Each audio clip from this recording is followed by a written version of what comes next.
Yeah. My dear colleagues,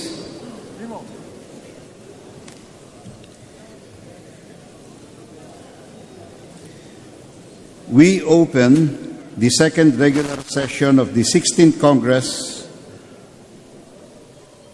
with a profound sense of urgency.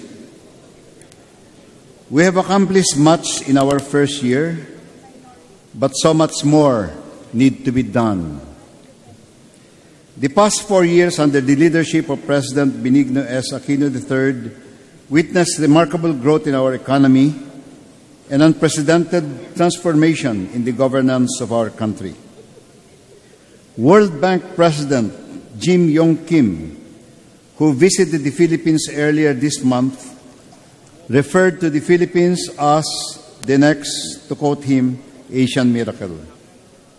He also acknowledged that our country is now a global model in fighting corruption in government. We heard the same praises from other business leaders and economic observers who attended the World Economic Forum that we hosted May this year. Indeed, successes have been outstanding in the arena of our governance. But we face the bigger challenge of sustaining the economic growth and consolidating the governance reforms initiated by the administration. No opportunity must be missed, no effort spared. This momentum of growth and social transformation must be sustained.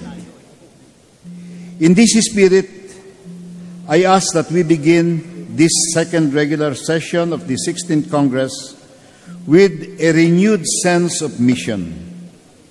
We must pass legislation that will further sustain this growth, accelerate inclusive development, and sustain the reforms for good governance that we have achieved in the past 4 years. It has been 27 years since the 1987 Constitution was ratified and took effect. To this day, various provisions have yet to be fully operative due to the absence of relevant implementing laws. Section 26, Article 2 of the 1987 Constitution categorically prohibits political dynasties. But no law has been passed to implement this constitutional mandate. For the first time ever in 27 years, we have House Bill 3587, or the Act prohibiting the establishment of political dynasties. It is the first ever to pass committee deliberations and is now up for plenary discussions. We must proceed in earnest to examine the merits of this bill and lay out the parameters of its application towards creating effective deterrence to the establishment and perpetuation of political dynasties in all levels of government. The crux of this bill, of course, shall be how to define what is a political dynasty. Section 7, Article 3 of the Constitution recognizes the right of our people to information on matters of public concern. Various initiatives for a freedom of information law are now pending committee deliberations. We must craft a viable FOI law to promote greater transparency and strengthen accountability in government, without, however, unduly restricting the latitude of options for government action in the delivery of services to the people and in responding expeditiously to the needs of our people. There is also the clamor for a Bangsamoro basic law. Current realities challenge us to re-examine existing legislative policies on the governance of certain parts of Mindanao.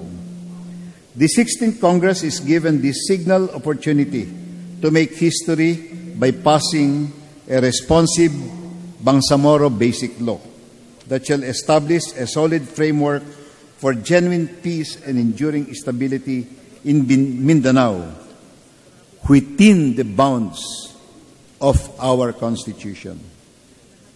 As soon as a draft measure is submitted to Congress, we must ensure the passage of such law. Amending restrictive economic provisions of the Constitution that constrain the flow of important foreign direct investment in strategic sectors of our economy also demand our attention. The resolution of both houses on this matter is now awaiting plenary action. These proposed amendments, very simple indeed, just the intercalation of that phrase, unless otherwise provided by law, will ensure the continuous flow of investments that directly contribute to job creation, which could liberate our people from the clutches of poverty. But it is also necessary for these mandatory initiatives that they be simultaneously coupled with adoption of policies supportive of the entry of foreign direct investments in this country. It is foreign direct investments, not hot money, that we need. Thus, we must also act swiftly on other bills intended to create a more conducive environment for the inflow of investments and the generation of more and better job opportunities for our people. First, we need a national competition policy. We need to send the right signals to investors who are looking for a level playing field for business.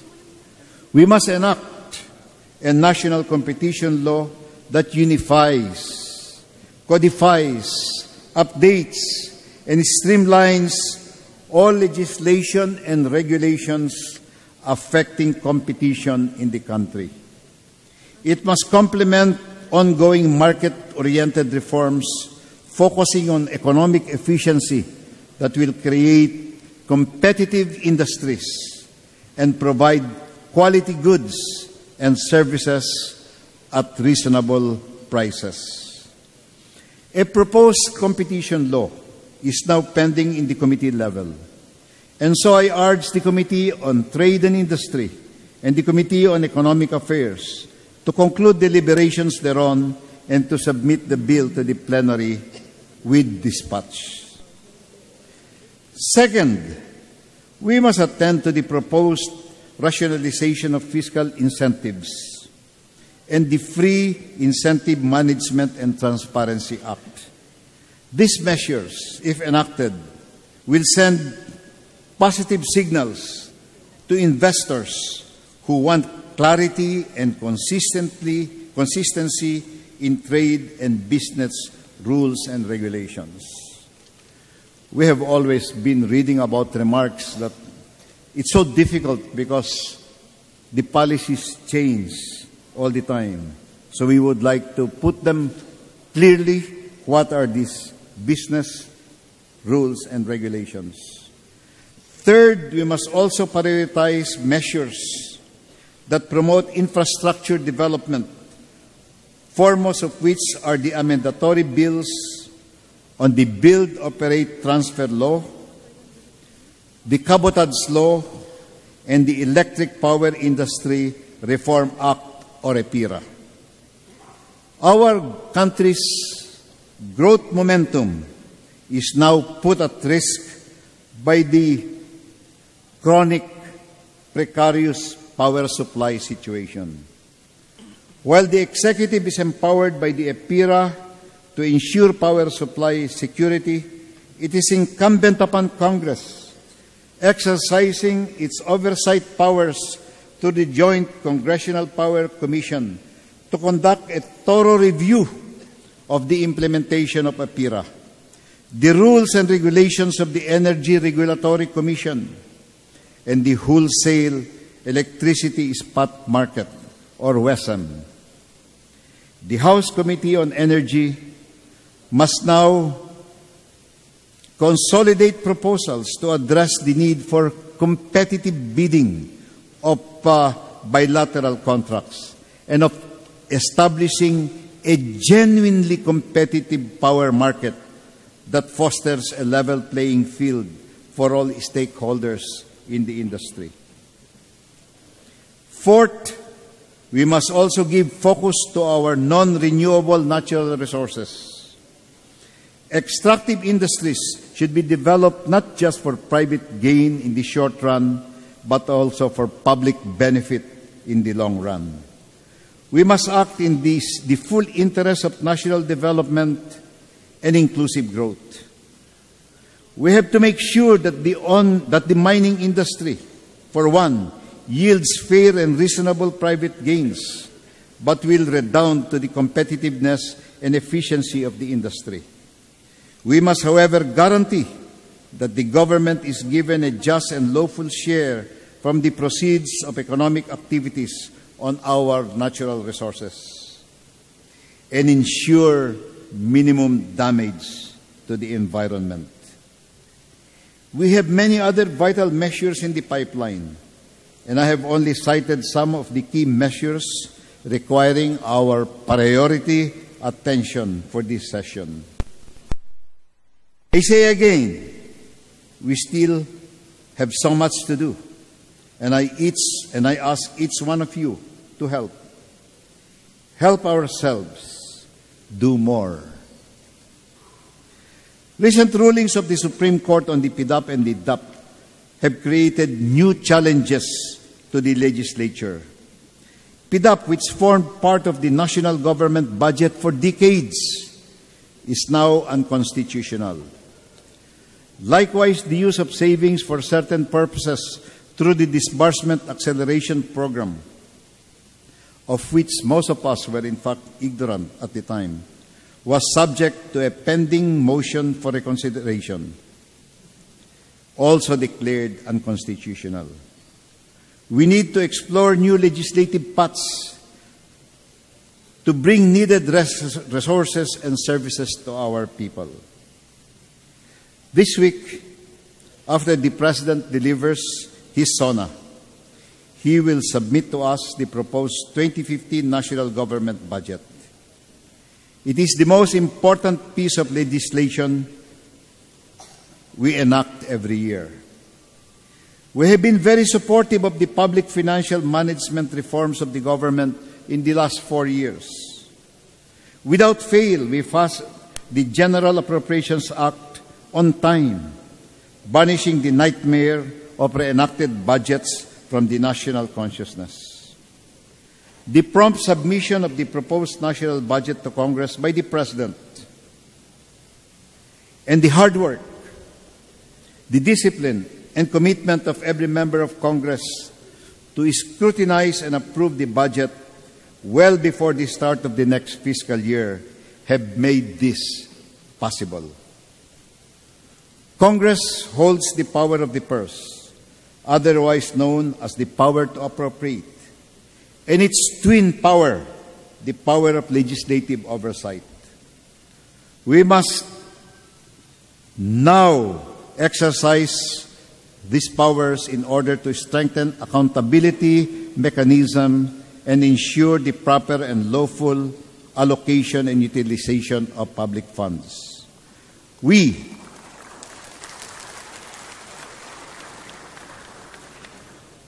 members of the House, are in unique positions of proximity to the people. In consultation with the various local development councils, we can continue to help identify local needs and concerns that may be overlooked by national government agencies or which could not be addressed by our LGUs due to their limited financial resources. And we must ensure that these are identified and included in the budget.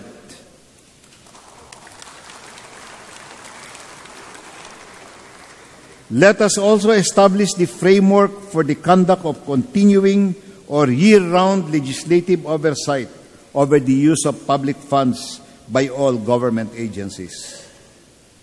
With the committee system as our spearhead, beyond budget deliberations, every committee must now chart an oversight plan of action over departments, agencies, and entities whose mandates fall within their respective jurisdictions. A year-round committee-based oversight agenda will transform Congress into an effective horizontal accountability mechanism in our system of government, able to conduct early detection of waste, fraud, and mismanagement, as well as institute remedial measures against acts of malfeasance in government. I have reviewed a number of COA reports, and there are two things that strike me. First, there are large numbers of audit recommendations that are not implemented or are only partially implemented. Second, a significant number of audit reports result only in qualified or disclaimer opinions. This indicates possible misuse of public funds or inefficient public spending. This should concern us as representatives of the people, since we gave government the authority to collect tax money from them whom we swore to serve. In this regard, resting on the strength of the power of legislative oversight, I am directing the Committee on Rules to study the creation of a Public Accounts and Audit Committee with jurisdiction to call and hold to account all national government agencies, local government units, government-owned and controlled corporations, and other government instrumentalities for the use of public funds, and to undertake legislative action to improve transparency of government operations.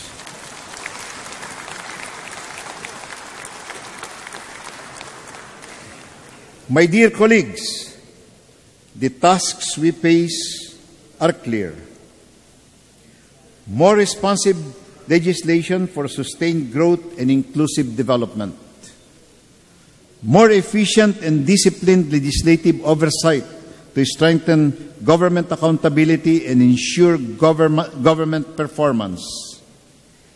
And more resolute efforts at institutional reforms. We must continuously transform the legislature into an open, accessible, and effective channel for the realization of the aspirations of our people for a better life. Together, let our collective and united efforts as one Congress mark another year of milestone for the Philippine legislature in service of and to the Filipino people. Maraming salamat po. Mabuhay tayong lahat dito sa kongresong ito at ang ating bayan.